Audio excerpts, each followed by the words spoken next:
안녕하세요. 두렵고 떨리는 마음으로 늘 이 자리에 서는 것 같습니다. 항상 이 앞에서 기다리고 있을 때 읽는 말씀이 있어요. 네, 신명기 말씀인데요. 32장,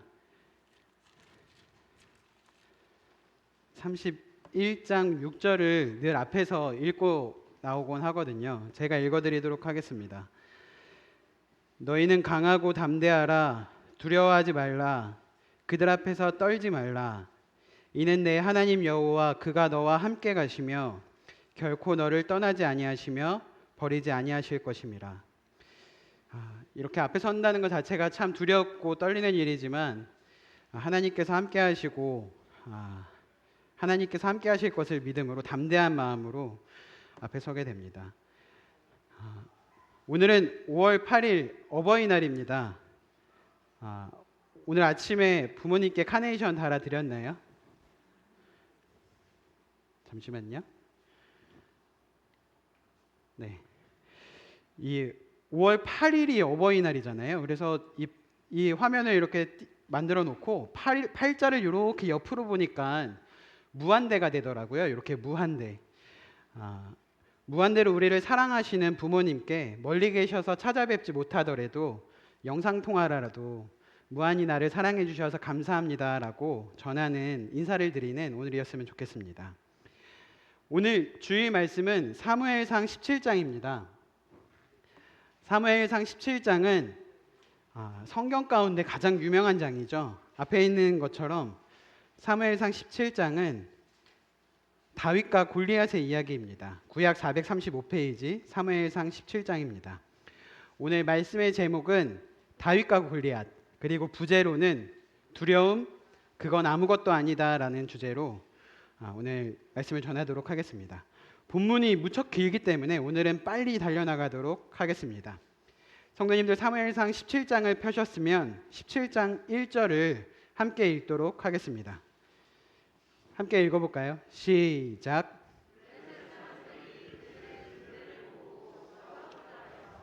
유다에 속한 소고에 모여 소고가 아세가 사이에 에베스담밈에 진침해. 블레셋은 이스라엘의 오랜 대적이었습니다. 블레셋은 군대를 모아서 이스라엘과 싸우고자 전쟁을 일으키고자 이스라엘을 쳐들어옵니다. 그들이 모인 곳이 어디라고 성경은 기록하냐면 유다에 속한 소고, 즉 무슨 뜻이냐면 내 본진 안에, 우리 나라 안에 버젓이 그들이 자리를 잡고 와서 쳐들어와서 자리를 잡고 진을 치고 있다는 것입니다. 그들은 피의 계곡이라고 불리우는 에베스담밈에 진을 쳤습니다. 우리의 대적 사탄 마귀는요, 우리를 멀리서 공격하지 않습니다. 우리의 삶 깊숙이, 우리의 본진 안에 바로 이미 들어와서 우리와 싸웁니다. 사탄은요, 나와 살이 맞닿는 그 가까운 곳에서 나를 공격하고 있고, 심지어는 내 내부 안에서도 나를 공격하고 있습니다. 사탄은 내 삶 깊숙이, 내 생각 깊숙이, 내가 일어나서 잠이 드는 그 모든 상황과 상황, 순간순간에 사탄은 깊숙이 쳐들어와서 우리를 공격하고자 합니다. 오늘 말씀은 안 읽는 말씀들이 PPT로만 이렇게 읽게 되는 말씀들이 많을 것 같아요. 길어서 2절부터 4절까지는 읽지 않도록 하겠습니다. 대적인 블레셋이 쳐들어왔을 때 이스라엘 또한 군대를 모아서 엘라 골짜기라는 곳에 진을 치고 모였습니다. 이 가운데를 이렇게 골짜기를 두고 양쪽 산으로 대치해서 선 것이죠.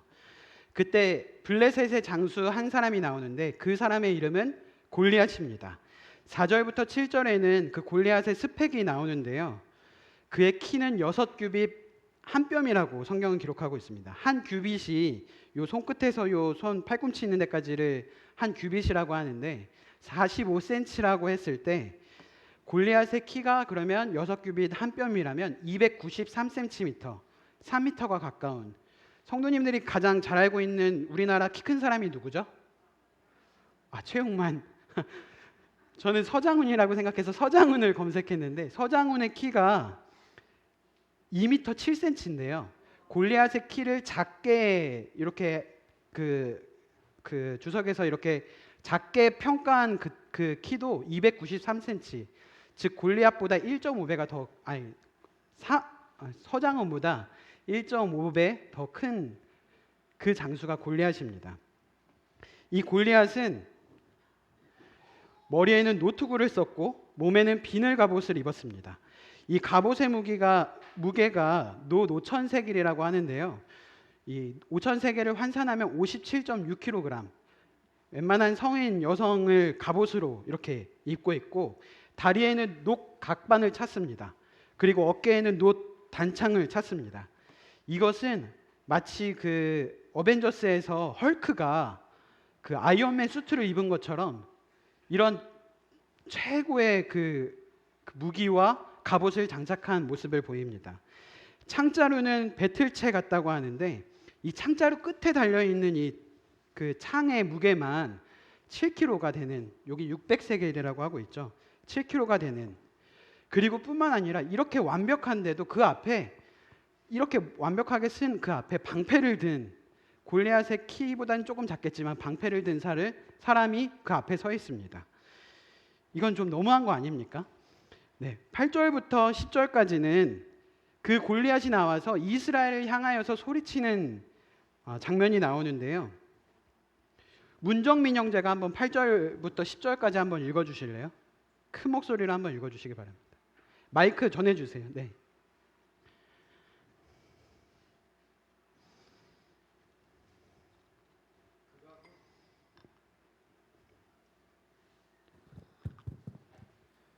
그가 서서 이스라엘 군대를 향하여 외쳐 이르되 너희가 어찌하여 나와서 전열을 벌였느냐?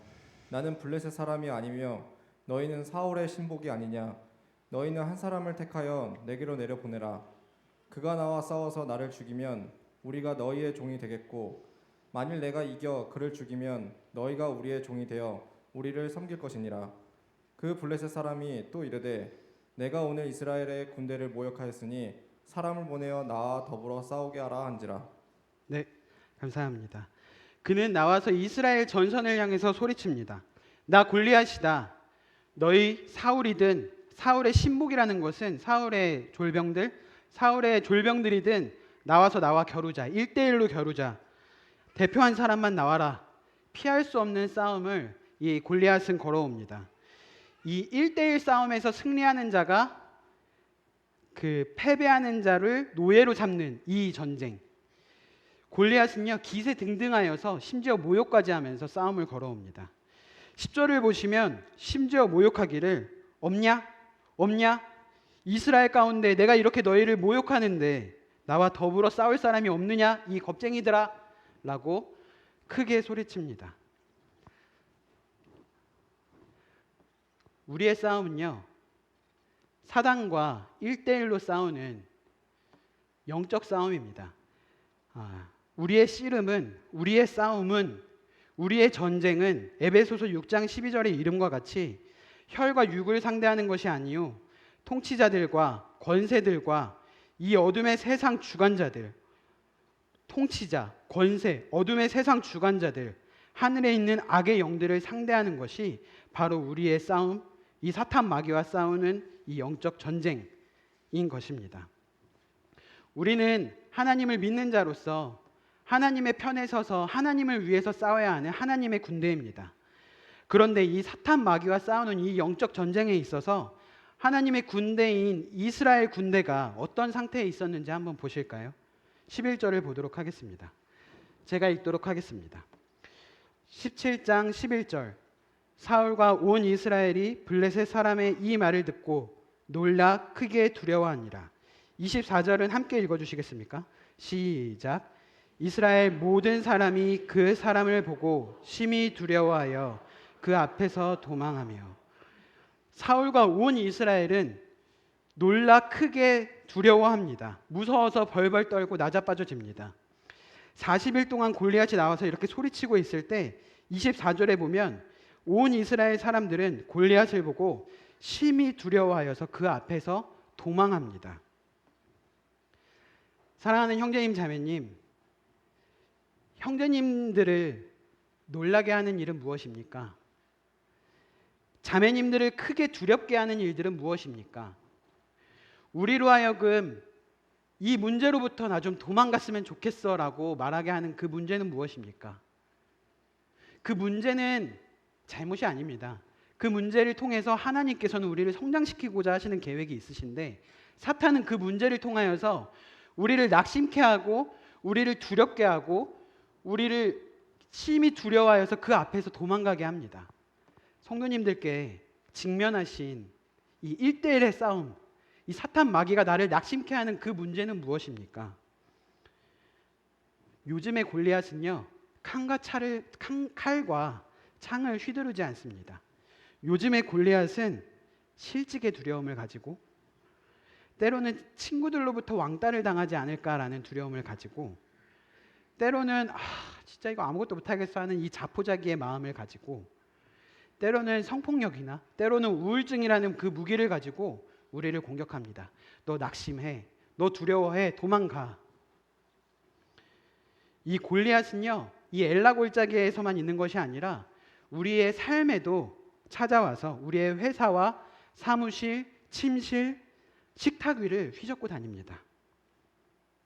사탄은요, 내가 가장 힘든 문제에 찾아와서 나를 공격합니다. 이런 문제와 어려움을 통하여서 사탄이 하고자 하는 그 목적하는 바는 우리를 두려움에 떨게 합니다. 도망가게 합니다. 우리는요, 우리가 이러한 순간에 하나님을 바라보지 못하고 우리가 이러한 상황 가운데 이 문제를 보게 되는 순간 우리는 하나님이 보이지 않고 이 문제만 보이게 되면서 우리는 두려움에 떨고 스스로 낙심하게 됩니다. 이런 상황에 맞닥뜨려지면 우리는 이 문제밖에 보이지 않게 되는 것 같아요. 저만 그런가요? 하나님이 안 보이고 자꾸 이 문제만 보이게 되는 거죠. 마치 앉은뱅이처럼 그 자리에 주저앉아 버리고, 마치 귀머거리처럼 아무것도 들리지 않게 되고, 마치 소경과 같이 아무것도 보이지 않는 상황이 되게 됩니다. 결국에는 스스로 낙심하여서 무기력함에 빠진, 우울함에 빠진, 우울의 늪에 빠져서 허우적거리고 있는 자신의 모습만 발견하게 됩니다. 이럴 때 성도님들, 우리는 어떻게 해야 할까요? 오늘 말씀 본문을 통하여서 계속 나누도록 하겠습니다. 이때 16장에서 기름 부음을 받았던 다윗이 등장합니다. 17장 12절부터 16절까지 보시면, 15절에 보시면 다윗은 왕으로 기름 받은 후에도 사울에게로 이렇게 왕래를 하면서 사울 왕에게 갔을 때는 궁정 음악사로서 그에게 음악을 들려주고, 집에 왔을 때에는 좀 이미 공무원이 돼갖고 궁정에도 이렇게 드나들고 왕에게 신임을 받는 그런 위치에 섰는데도 다윗은 집에 가서 여전히 그 전에 하던 작은 일, 그 아버지의 양을 치는 일을 그대로 합니다. 참 순종적이고 겸손하고 착한 효자인 모습을 볼 수가 있죠. 어버이날에 참 그 본받아야 할 그런 모습으로 다윗은 부모님이 시키셨던 그 자리에 머물러서 그 일을 하고 있습니다. 13절에 보시면 다윗의 큰형, 둘째 형, 셋째 형이 군대에 나간 것을 알 수 있는데, 다윗이 8째니까 아직 다윗이 그때도 성인이 아니라 아주 어렸다는 것을 알 수가 있죠. 이 큰형의 이름은 엘리압이고 둘째 형은 아비나답, 삼마였습니다. 15절에 보시면 15절에 다윗이 그의 아버지의 양을 칠 때에 다윗이 그 아버지의 양을 칠 때에 16절에 저 멀리 블레셋 사람이 40일을 조석으로 나와서 그 몸을 나타내는 것을 볼 수 있게 됩니다.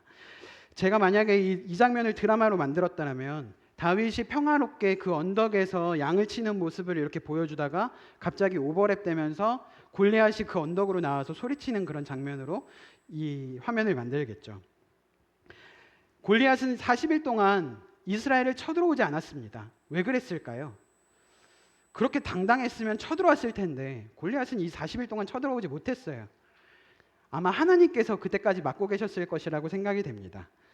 17절부터 19절, 다윗의 아버지인 이새가 17절에 보시면 이제 전쟁이 이미 40일 이상이 되었잖아요. 40일이나 되었기 때문에 그 군대에 있는 식량이 부족해졌나 봐요. 그래서 이러한 음식들을 가져다가 형들에게 식량을 지원해주고 18절에 보면 치즈 10덩이를 천부장에게 주라고 하는 것은 약간 뇌물 이렇게 챙겨주라 이렇게 했던 것 같고, 그리고 형들의 안부를 살피고 증표를 가져오라고 말합니다. 19절, 그때에, 아까 양을 칠 때라고 했는데 그때에 다윗이 이제 그들에게 갔을 때에 그 사울과 그들과 이스라엘 모든 사람들은 엘라 골짜기에서 블레셋 사람들과 싸우는 중이더라. 다윗은 그들을 향하여서 아침 일찍 일어나서 그 24km나 되는 거리를 걸어서 그 전장에 찾아가게 됩니다. 20절부터 21절을 보시면 20절을 보시면 우리가 다윗이 어떠한 사람인지를 알 수가 있는데, 다윗은 아침에 일찍 일어났습니다. 참 부지런하죠. 그리고 양을 지키는 자에게 맡기게 됩니다. 참 책임감이 있고 아침 일찍 일어나서 이런 것을 하는 걸 봐서는 준비성이 있는 것 같습니다. 세 번째는 이새가 명령한 대로 가지고 갑니다. 부모에게 순종자라는 모습을 우리가 볼 수가 있습니다. 다윗의 모습을 이렇게 명령한 대로 가지고 가서 진영에 이른즉 마침 그때에, 성경은 계속 그때에 마침 이른즉 이 순간을 계속 이렇게 모아가고 있습니다. 그때에 군인들이 전투선으로 나가서 전투 개시에 함성이 울리고 서로 대치하는 그런 상황이 벌어졌습니다. 22절과 23절 제가 읽도록 하겠습니다. 다윗이 자기의 짐을 지키는 자의 손에 맡기고 군대로 달려가서 형들에게 문안하고 그들과 함께 말할 때에 마침 블레셋 사람의 싸움 도두는 가뎃 사람 골리앗이라 하는 자가 그 전열에서 나와서 전과 같은 말을 하며 다윗이 들으니라. 다윗은 도착하자마자 가지고 온 짐들을 이렇게 아이들이 학교 갔다 와갖고 책가방 이렇게 던져놓듯이 도착하자마자 그 부모님께서 맡기셨던 거를 딱 이렇게 내려놓고, 다윗은 지금 현재 전쟁인 상황이라는 거를 알고 있잖아요. 이걸 딱 내려놓고 이 전시 상황을 계속 이렇게 주목합니다. 다윗이 먼저 일단 시키셨던 일들을 군대로 달려가서 형들을 문안하고 그리고 그들에게 그렇게 말할 때에 23절에 골리앗이 나타나서 전과 같은 말을 합니다. 그리고 다윗은 그 소리를 듣게 됩니다. 24절과 25절 성도님들께서 함께 읽어주시겠습니까? 시작.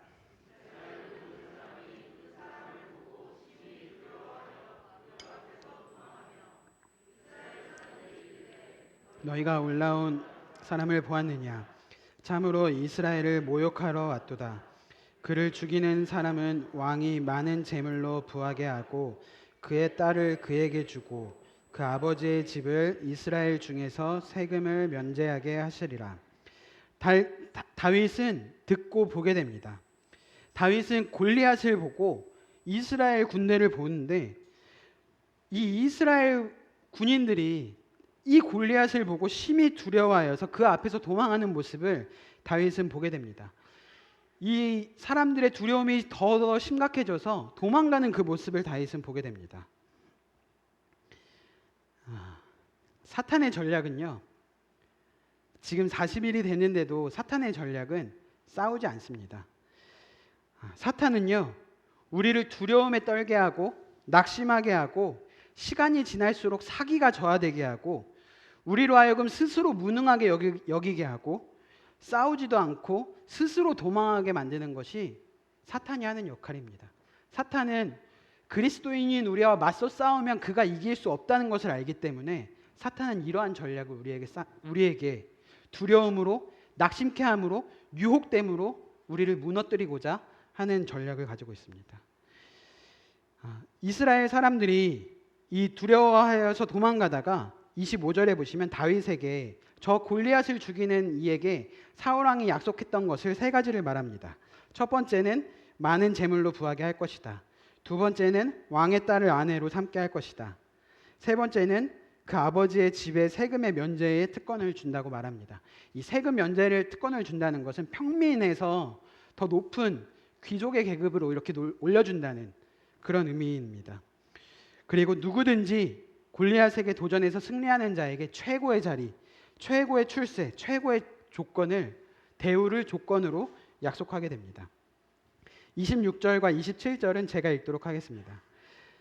다윗이 곁에 서 있는 사람들에게 말하여 이르되 이 블레셋 사람을 죽여 이스라엘의 치욕을 제거하는 사람에게는 어떠한 대우를 하겠느냐. 이 할례받지 않은 블레셋 사람이 누구이기에 살아계신 하나님의 군대를 모욕하겠느냐. 백성이 전과 같이 말하여 이르되 그를 죽이는 사람에게는 이러이러하시리라 하니라. 26절에 보시면 다윗이 이 블레셋 사람을 죽여서 이스라엘의 치욕을 제거하는 사람에게 어떤 대우를 하겠냐고 이렇게 묻는 것으로 보아 죄송합니다. 묻는 것으로 보아 다윗은 이미 나가 싸울 마음이 있는 것을 보게 됩니다. 다윗의 시선은요, 골리앗을 봅니다. 다윗이 골리앗을 뭐라고 말하냐면 저 할례받지 않은 사람이라고 말합니다. 이 할례받지 않은 블레셋 사람이라는 것은 하나님을 모르는 이방 민족인데, 하나님을 모르는 이방 민족이 어찌하여서 하나님의 언약 백성인 우리들을 모욕할 수 있냐고 다윗은 말합니다. 또 다윗은 골리앗을 그렇게 볼 뿐만 아니라 이스라엘 군대를 보게 되는데요. 다윗의 시선은 이스라엘을 어떻게 보냐면 우리 군대는 살아계신 하나님의 군대라고 다윗은 표현합니다. 이 다윗의 시선은 하나님께서 이 상황을 지켜보시는 상황, 그 시선과 똑같습니다. 하나님께서는 그 블레셋, 그 골리앗을 볼 때 할례받지 않은 저 블레셋 사람이라고 보시고, 하나님께서 우리 하나님의 군사인, 하나님의 군대인 우리를 보실 때 살아계신 하나님의 군대로 보십니다. 다윗의 마음은 하나님의 마음과 합한 마음이었어요. 다윗의 분노는 점점 그 게이지가 올라가게 됩니다. 아니 저 블레셋 할례받지 않은 저 민족에게 하나님의 영광이 모욕받을 수가 있는가? 하나님의 영광이 무시받고 조롱당할 수가 있는가? 내 자존심이 상하는 것은 상관이 없는데 내 안에 계신 주님이 주존심이 상하는데 어찌 이렇게 가만히 있을 수 있는가라고 의문이 그 마음속에 일어나게 됩니다. 그 자리에는요, 다윗이 서 있었던 그 전장에는요, 그 모든 사람들보다 키가 컸고 어깨 위보다 컸다고 표현이 됐던 사울 왕도에 있었고, 다윗의 형들, 얼마나 큰 형들이었겠어요. 그 엘리압, 삼마, 아비나답 같은 그 형들도 그 자리에 있었는데 다 골리앗 앞에서 심히 두려워해서 벌벌 떨고 있는데, 이 어린 소년, 이 다윗의 시각은 다릅니다. 살아계신 형제님 자매님이라고 했는데요. 사랑하는 형제님 자매님, 살아계신 믿음이 살아계시는 형제님 자매님, 우리가 누구입니까? 우린 하나님의 군대입니다. 하나님께서, 살아계시는 하나님께서 우리와 함께 하시고 우리를 통하여서 역사하시고 일하시는 하나님의, 살아계신 하나님의 군대가 바로 우리입니다. 하나님께서 내 편이시고 내가 하나님 편입니다. 내가 싸울 때 하나님은 나를 위해서 싸우시고 하나님 싸우실 때 내가 싸워야 하는 것이 하나님의 군대의 마땅한 역할입니다. 28절과 30절 읽지는 않겠습니다. 이렇게 다윗이 군대에 모여갖고 사람들과 이렇게 얘기하는 장면을 저 멀리서 그 큰형 엘리압이 듣습니다. 지금 전시 상황이고 이렇게 대치하고 있는 상황인데 이스라엘 쪽에서 자꾸 웅성웅성거려서 그 큰형 엘리압이 딱 봤더니 저기서, 아니 저 막내 동생이 저기 다윗이 와갖고 저기서 떠들고 있는 거예요. 그래서 이 엘리압은 그 동생 막내 다윗에게 와서 아무리 그 혼란스럽게 해도 그렇지, 시끄럽게 해도 그렇지, 오랜만에 동생이 이렇게 형의 안부를 찾으러 왔는데 너 어떻게 여길 왔느냐, 아버지는 괜찮으시고 라고 묻지 않고 이 엘리압은 다윗에게 너 집에서 양이나 칠 것이지 여기가 어딘 줄 알고 오느냐라고 말합니다. 이 교만하고 완악한 놈아, 전쟁 구경하러 왔느냐라고 말을 합니다. 마치 다윗을 아래로 내려보고 꾸짖는 큰 형 엘리압을 보게 됩니다. 그리고 다윗도 참 독특한 게, 아니 집에서 이렇게 살붙이고 사는 형이 너희 정신 나간 놈 여기가 어디라고 왔느냐 이렇게 혼나면 좀 이렇게 주눅들만도 한데, 이 동생, 이 막내 다윗은 상처받고 그냥 이렇게 쫄 법도 한데, 아니 내가 말도 못합니까? 라고 형에게 이렇게, 제가 말하지도 못합니까? 제가 물어보지도 못합니까? 라고 하면서 이 형의 말에 자기를 낙심케 하는 부정적인 이 형의 말에 귀를 기울이지 않고 하나님의 상황에 집중을 하게 됩니다. 때로는요, 이렇게 주위에서 부정적인 말을 할 때 그 말에 귀를 기울이지 않는 것도 용기고 믿음인 것 같습니다. 이러한 상황 가운데 어떤 사람이 31절에 보시면 이 다윗이 한 말을 듣고 그것을 사울에게 전하게 됩니다. 이 사울 앞으로 간 다윗은요, 32절에 보시면 사울에게 왕이시여 사람이 낙담하지 말 것이라 왕이여 낙담하지 마소서. 이 어린 막내인 이 다윗이 사울 왕을 뭐라고 하죠? 위로합니다. 낙담하지 마십시오. 제가 가겠습니다. 주의 종인 제가 가서 저 블레셋 사람과 싸우겠습니다. I will go and fight him. 그때 사울이 말합니다. 엘리압이 말한 것과 약간 다르지만 비슷하게 말합니다. 너는 싸울 수 없어. 너는 소년이야. 너가 저 어려서부터 군인이었던 용맹했던 저 용사인 골리앗을 어찌 싸워서 이길 수 있겠느냐라고 말합니다. 이 자리에 있었던 이 전쟁의 자리에 있었던 모든 사람들 가운데요, 믿음이 있었던 사람이 많지 않았어요. 모두가 안 돼. 불가능해. 너가 할 수 있겠어? 이런 말에 귀 기울이지 않는 것도 때로는 용기고 믿음입니다. 때로는 우리가 우리 자신에게 말하죠. 넌 안 돼. 너가 할 수 있겠어? 여기에서 포기해. 낙심해. 도망가. 이 말에 귀 기울이지 마세요. 다윗이 했던 것처럼 I can do it. 나는 할 수 있다라고 소리치시기 바랍니다. 어떻게 다윗은 이런 상황 가운데서 휘둘리지 않고, 그리고 다윗은 진짜 지금 나가겠다고 싸우겠다고 고백하는 것이거든요. 말로만 하는 것이 아니라 이 말이 승리되면 다윗은 대표로 나가야 되는, 죽음을 담보로 하는 이 전쟁의 앞에 서야 되는데 다윗은 담대한 믿음을 가지고 용기를 가지고 그 믿음의 고백을 하게 됩니다. 이렇게 고백할 수 있었던 다윗의 비결은 무엇일까요? 성도님들도 궁금하지 않으세요? 17장 34절부터 36절까지 성도님들께서 함께 읽어주시겠습니까? 시작. 다윗이 사울에게 말하되 주의 종이 아버지의 양을 칠 때에 사자나 곰이 와서 양떼에서 새끼를 물어가면 내가 따라가서 그것을 치고 그 입에서 새끼를 건져내었고 그것이 일어나 나를 해하고자 하면 내가 그 수염을 잡고 그것을 쳐 죽였나이다. 주의 종이 사자와 곰도 쳤은즉 살아계시는 하나님의 군대를 모욕한 이 할례받지 않은 블레셋 사람이리이까 그가 그 짐승의 하나와 같이 되리이다. 다윗이 이렇게 믿음을 가지고 용기를 가지고 믿음의 고백을 할 수 있었던 첫 번째 비결. 다윗은요, 과거에 하나님께서 자신과 함께하였던 그 믿음의 경험을 가지고 담대한 믿음을 얻습니다. 제가 양을 지킬 때 내 보호 아래 있던 양 새끼를 사자와 곰이 물어가면 제가 곧바로 따라가서 그 사자와 곰을 쳐 죽이고 그 입에서 양을 꺼내어서 살려내곤 했습니다. 그리고 그것이 이렇게 꺼내면 그 사자와 곰이 나를 해하고자 할 때 나는 그 수염을 잡고 쳐 죽였습니다. 하나님께서 이전에 나에게 이러한 역사와 기적을 보이셨으니 하나님께서 이러한 상황 가운데 나에게 용기와 믿음과 힘을 주셨사오니 오늘 이 순간에도 하나님께서 나에게 힘을 주시고 보호해 주시고 지켜주실 것을 믿습니다 라고 고백하는 것이죠. 다윗의 고백은요, 하나님 한 번도 나를 실망시킨 적 없으시고 언제나 공평과 은혜로서 나를 지키셨네. 지나온 모든 세월들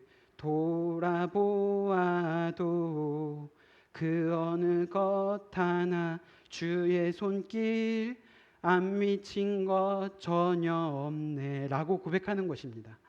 지나온 나의 삶을 볼 때 하나님께서 나에게 이러한 상황 가운데에서 언제나 함께 하셨고 언제나 나에게 승리를 주셨고 나를 보호해 주셨습니다. 그렇기에 저 골리앗이 있다 하더라도 아무리 큰 문제가 직면하였다 하더라도 그 문제보다 하나님이 크시니 그리고 그 하나님이 나와 함께 하시니 나는 믿음으로 담대함으로 그 길을 갑니다라고 다윗은 가게 됩니다. 신실하신 하나님은 어제도 나를 지키셨고 오늘도 나를 지키실 것이며 내일도 나를 지키실 것이라는 확신을 가지고 나아가게 됩니다. 37절 또 다윗이 이르되 여호와께서 나를 사자의 발톱과 곰의 발톱에도 건져내셨은즉 나를 이 블레셋 사람의 손에서도 건져내시리다. 사울이 다윗에게 이르되 가라 여호와께서 너와 함께 계시기를 원하노라. 다윗의 담대할 수 있었던 두 번째 비결은 다윗이 이르되 여호와께서 나를 사자와 그 곰의 발톱에서 건지신 여호와께서 저 블레셋 사람의 손에서도 건져내실 것입니다. 여호와께서 여호와의 주권을 인정하는 신앙이 그에게 있었습니다. 사랑하는 형제님 자매님, 우리의 삶에는 이렇게 다윗이 여호와를 인정하고 여호와를 경외하고 여호와를 경외했던 여호와의 주권을 신뢰했던 이러한 다윗과 같은 마음이 우리의 삶 가운데는 있습니까? 신실하신 하나님께서 나를 위험 가운데 문제 가운데 건지시고 고난과 두려운 상황 가운데에서 건지셨던 그러한 간증이 우리에게는 있습니까? 우리의 삶에 위기가 다가올 때 우리의 믿음은 그때 나타납니다. 평상시에는 우리의 믿음은 나타나지 않아요. 우리의 삶에 큰 문제가 직면이 됐을 때 위기가 나타났을 때 우리가 도망가는가 아니면 직면하여서 하나님을 의지하고 나아가는가를 통하여서 우리의 믿음이 나타나게 됩니다.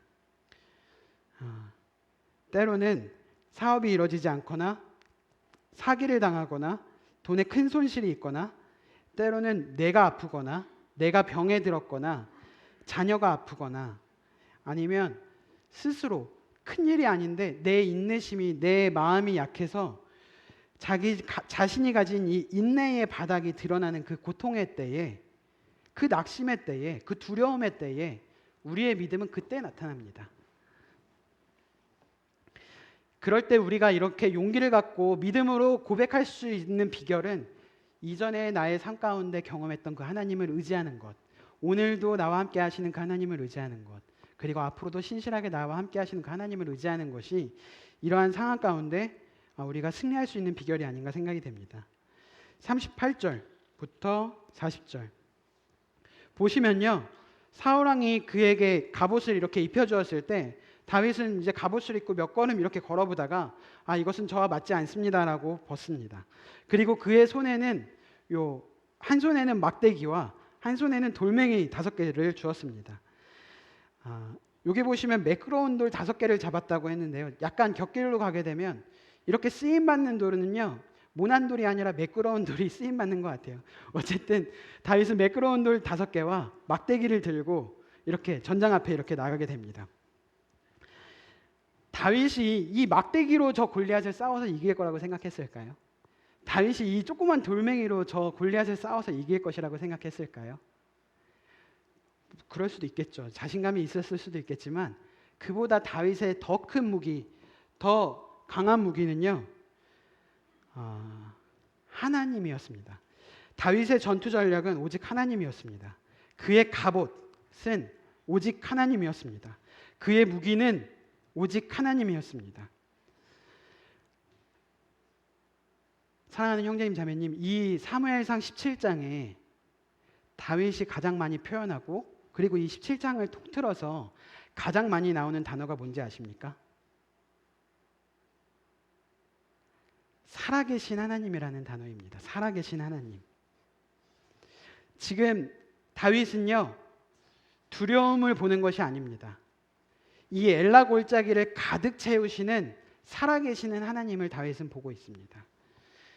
수지 있잖아요. 저희 셋째 딸인 수지를 이제 집에서 식탁 위에 이렇게 딱 올려두고 수지야 아빠한테 뛰어봐라 이렇게 얘기하면 수지는요, 아무것도 두려워하지 않고 그냥 보지도 않고 그냥 아빠한테 달려와서 이렇게 안깁니다. 점프 뛰어서 안깁니다. 그 아이에게는요, 이 높이도 두렵지도 않고, 이 넓이도 두렵지도 않고, 이 길이도 두렵지도 않고, 깊이도 두렵지가 않습니다. 전혀 걔한테는 한 개도 두렵지가 않습니다. 아무것도 두렵지가 않습니다. 왜냐하면요, 수지는요, 아빠를 알기 때문입니다. 아빠의 사랑의 깊이와 길이와 넓이와 높이를 알기 때문입니다. 아빠가 나를 지킬 거라고 믿기 때문에 주저하지 않고 수지는 뛰는 모습을 보게 됩니다. 수지가 딱 보면 얘가 이렇게 이 높은 데서 무서워하지 않고 이렇게 뛰는 모습을 보면 부모인 저로서는 어떤 마음이 드는지 아십니까? 이거는 내 손이 떨어져도 받아야 된다라는 마음으로, 얘가 혹시라도 절벽에서 이렇게 떨어지면 내가 내 몸을 던져서 그 애를 받더라도 이건 받지 않으면 내가 아빠가 아니지라는 마음으로 받게 됩니다. 다윗이 이런 믿음의 용기로 나갈 때요, 하나님의 마음이 이랬을 거예요. 다윗이 살아계신 하나님을 믿고 담대히 이렇게 나아갈 때 하나님의 마음은 내가 이 아이를 승리하지 못하게 되면 내가 아빠가 아니지, 내가 이 아이의 머리털 하나라도 상하지 않게 하리라 라는 마음으로 하나님께서 함께 하셨을 것입니다. 다윗은 골리앗을 두려워하지 않습니다. 다윗은 살아계시는 아버지 하나님을 신뢰하는 믿음으로 나아가게 됩니다. 우리가 위기를 만날 때, 고난을 만날 때, 두려움을 만날 때, 이 두려움과 낙심이 나를 지배하십니까? 살아계시는 하나님이 나를 지배하십니까? 다시 41절로 돌아가서 엘라 골짜기로 가겠습니다. 골리앗이 다윗에게 점점 나아오게 됩니다. 42절에 보시면 골리앗은 다윗을 업신여깁니다. 딱 나왔는데 이 용무 예쁘장한 이 다윗이 나와서 처음엔 약간 의아하다가 너라고? 어떻게 전투하러 나오니까 창도 없고 칼도 없고 방패도 없고 너란 말이냐? 라는 모습으로 업신여기게 됩니다. 43절과 44절에 보시면 골리앗은 이렇게 말을 하게 되는데, 이게 나를 개로 여겨서 막대기를 가지고 왔구나. 왼손에 한 손에 있었던 막대기만 봤나 봐요. 이 주머니에 있었던 돌멩이는 못 봐서 네가 나를 개로 여겨서 막대기를 갖고 나왔구나. 골리앗은요, 블레셋의 신들의 이름으로 다윗을 저주합니다. 44절에 일로 와 일로 와, 하루까지 범무서운 줄 모르고 내가 너의 살을 다 찢어서 공중의 새들과 들짐승에게 주겠다 라고 저주합니다. 다윗은요, 본인을 저주한 것보다 그 하나님을 저주했던 그 골리앗에게 대하여서 더 분노함을 일으켰을 거예요. 45절과 46절, 그 골리앗에게 그 다윗이 했던 말인데요, 문정민 형제가 다시 한번 다윗처럼 용기 있게 담대한 모습으로 45절과 46절을 읽어주시겠어요? 다윗이 블레셋 사람에게 이르되 너는 칼과 창과 단창으로 내게 나아오거니와 나는 만군의 여호와의 이름 곧 내가 모욕하는 이스라엘 군대의 하나님의 이름으로 내게 나아가노라. 오늘 여호와께서 너를 내 손에 넘기시리니 내가 너를 쳐서 내 목을 베고 블레셋 군대의 시체를 오늘 공중의 새와 땅의 들짐승에게 주어 온 땅으로 이스라엘의 하나님이 계신 줄 알게 하겠고, 너는 너의 무기를 믿고 나아오지만 나는 전적으로 살아계신 하나님을 만군의 여호와의 이름으로 너에게 나아간다. 내가 너를 칠 것이다. 내가 너의 목을 벨 것이다. 블레셋 군대의 시체를 내가 나에게 한 그 저주 그대로 공중의 새와 땅의 들짐승에게 줄 것이다. 내가 왜 이렇게 확신하는 줄 아는가? 46절에 오늘 여호와께서 너를 내 손에 넘기실 것이다. 여호와께서 오늘 너를 내 손에 넘기실 것이다. 성도님들 47절 한번 다 같이 한번 읽어주실까요? 시작. 또 여호와의 구원하심이 칼과 창에 있지 아니함을 이 무리에게 알게 하리라. 전쟁은 여호와께 속한 것인즉 그가 너희를 우리 손에 넘기시리라. 여호와의 구원하심은 칼이나 창 따위를 쓰셔서 구원하시는 것이 아니라는 것을 여기에 모인 온 무리가 알게 하겠다. 전쟁이라는 것은 여호와께 속한 것이다. 전쟁에서 이기고 지는 것은 여호와께 속한 것이다. 우리의 삶 가운데 매일매일 매순간 일어나는 이 영적 전쟁, 이 모든 어려움과 이 시련들, 이 모든 것들은 다 여호와께 속한 것이다. 전쟁은 여호와께 속한 것인데 다윗의 고백은 이러한 것이에요. 이 전쟁이라는 것 자체가 여호와께 속한 것인데 여호와께서 내 편이시면 너는 이길 수 없다. 여호와께서 내 편이시면 주님, 이 전쟁이라는 것이 모든 일어나는 것이 다 주님의 손에 달려 있는데 여호와께서 내 편이신데 네가 어찌 이길 수 있느냐라고 믿음의 고백을 하는 것이죠. 우리의 편은 우리의 주인은 살아계신 하나님이십니다. 우리의 모든 상황 가운데 일어나는 이 모든 전쟁들은 우리가 하나님께 우리의 모든 염려를 하나님께 맡길 때 그분께서 돌보시고 이루시고 역사하심으로 우리를 승리케 하시는 모든 일입니다. 우리의 전쟁은요 여호와께 속한 것입니다. 우리가 모든 염려와 두려움을 그분께 맡길 때 그분께서 우리를 책임지시고 돌보실 것입니다. 17장 48절 블레셋 사람이 일어나 다윗에게로 마주 가까이 올 때에 다윗이 블레셋 사람을 향하여 빨리 달리며 저 멀리서 살기를 품고 골리앗이 달려오게 됩니다. 이 골리앗이 골리앗은 키가 컸으니까 다다다다 달려오지 못했을 거예요. 쿵쿵쿵쿵 이렇게 달려올 때 다윗은요 용기를 가지고 다다다다 그에게 달려갑니다. 49절에 손을 주머니에 넣고 돌을 가지고 물매로 던져 블레셋 사람의 이마를 치매 돌이 그의 이마에 박혀 땅에 엎드러지니라.